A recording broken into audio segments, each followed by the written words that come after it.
Sturgeon Bay Ship Canal was a purchase by the Land Trust in 2008. So we've owned that preserve for about 7 or 8 years now, and it's quite a large, diverse preserve. It's got several hundred feet of Lake Michigan shoreline, and if people have been down there, they'd be familiar with the dune.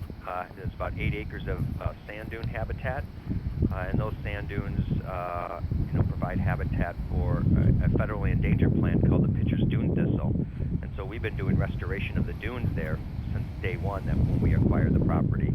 And then as you move back from the water, you move into what we call a ridge swale habitat, and it's old ancient shorelines of Lake Michigan, sort of a rolling wave-like habitat, where these ridges and swales can be 10 feet in height, and then it dips down into a swale, and then it rises back up, just like you would think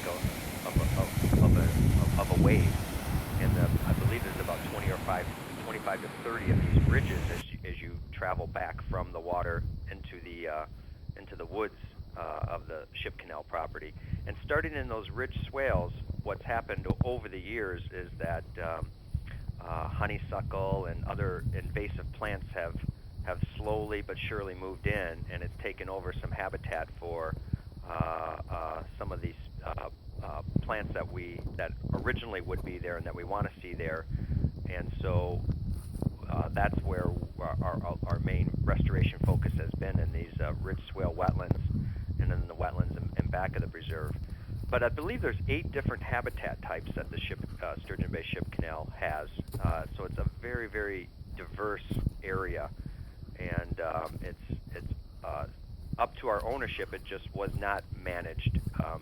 The stewardship activities just weren't done. It was owned by the utility companies for many, many years, and of course, they're not in the land management business in terms of managing it for a nature preserve. So we've had to put a lot of time and money into bringing the ecological integrity of this place back up, and we're making wonderful progress. And some of the species, plants, and animals that we want to see out there are starting to really come back, and so it's been a very rewarding experience.